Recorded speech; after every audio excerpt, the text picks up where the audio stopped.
안녕하세요. 발라드 동물병원 양승혁입니다.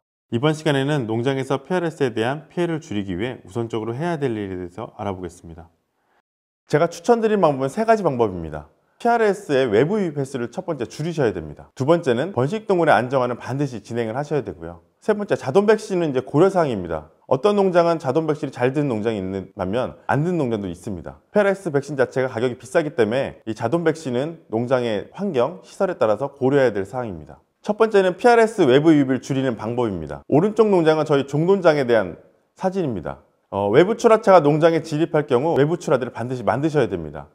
이 농장 같은 경우에 농장 앞에 외부 사료차가 앞에 사료를 부어주고 있고요.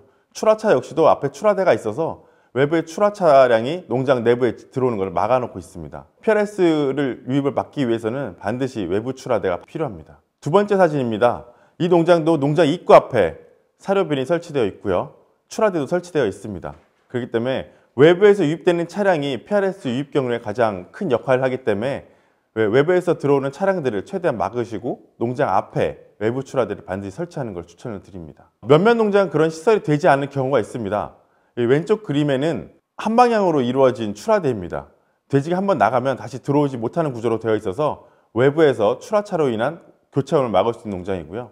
오른쪽 농장은 농장 외부에만 출하대를 설치한 농장입니다.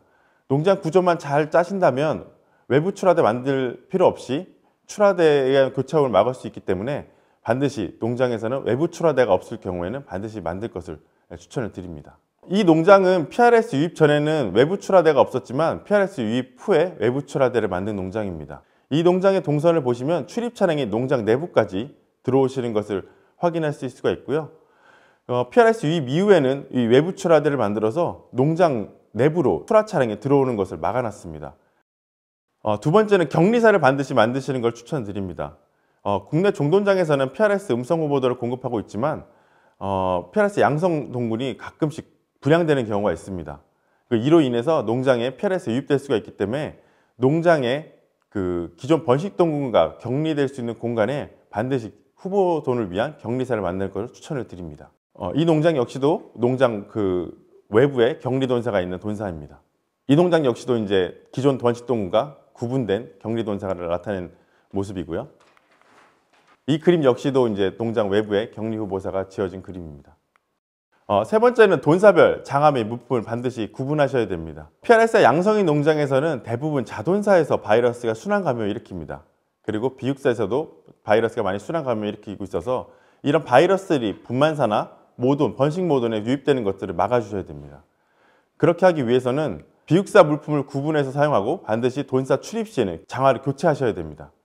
PRS 바이러스 같은 경우에는 1년에 0.4에서 1.3% 변이가 가능하기 때문에 외부에서 바이러스가 추가적으로 유입될 경우는 이 비율이 늘어날 수가 있습니다. 그렇기 때문에 2% 이상 다른 바이러스는 다시 번식동물에 감염을 일으키고 임상증상을 일으킬 수 있기 때문에 자돈사와 육성사에 있는 바이러스가 번식동물에 유입되지 않게끔 돈사별 장화와 물품은 반드시 구분해서 진행해 주셔야 됩니다. 그래서 몇몇 농장들은 이렇게 색깔별로 돈사과 물품을 구별해 놓은 것도 있고요. 이 농장 같은 경우는 발판 소독조를 이용하지 않고 이 장화를 교체를 해서 돈사별 구분을 하고 있는 농장입니다. 이 발판 소독조 같은 경우에는 관리가 잘 되면 모르겠는데 잘 되지 않으면 아무런 효과가 나타나지 않을 수 있습니다. 교차 오염의 리스크가 있는 농장에서는 반드시 장화 교체하는 것들을 추천드립니다. 네 번째는 차량과 돼지, 사람 동선을 반드시 구분해야 됩니다. 이 케이스는 동선 분리를 통해서 PD 유입 횟수를 감소시킨 사례입니다. 이 농장 같은 경우에는 2010년, 2014년에 PD가 유입된 농장인데 현재 6년째 PD 유입이 없습니다. 이 농장의 2014년 상황을 보면 농장 입구를 통해서 출하 차량, 사료 차량, 퇴비 차량, 에피 차량이 다 농장 내로 들어오는 상황입니다. 이걸 개선시키기 위해서 일단 퇴비 차량과 에피 차량부터 기존 입구를 통해 들어오지 못하게 하고 이 농장 외부의 길을 따로 만들어서 들어올 수 있게 해놨고요. 그 다음에 출하 차량 역시도 외부 출하대를 만들어서 출하 차량이 농장 내부로 들어온 것을 막았습니다. 자돈 전출 차량은 역시 외부 출하대를 통해서 못 들어오게 막아놨고요. 사료 차량은 어쩔 수 없이 내부 사료 차량을 사지 못해서 아직까지 사료 차량은 들어오고 있지만 종돈 차량 역시도 격리사를 외부로 만들어놔서 종돈 차량 역시도 농장 내부로 들어오지 못하게 막아놔서 2014년 PD 유입 이후로 2020년까지 한 번도 유입된 적이 없어서 이 동선 분리만 가지고도 PRS라든지 PED, 이 외부 질병을 유입을 차단할 수가 있습니다. 두 번째 케이스입니다. 모던 800두 농장의 자돈 생산 농장입니다. 이 농장 같은 경우는 2016년, 18년에 PRS 유럽형에 유입된 농장입니다. PRS 유전자 분석 결과 PRS 양성 위탁장에서 유입된 것을 확인할 수가 있고요. 암컷 위탁장이 같은 경우는 PRS 음성을 유지했었고 거세 위탁장에서 이제 유입된 것으로 확인을 했습니다. 이 농장의 본장 사진입니다. 이 농장 같은 경우에는 이 출하대가 거세든 암컷 상관없이 한 출하대에서 출하를 했습니다.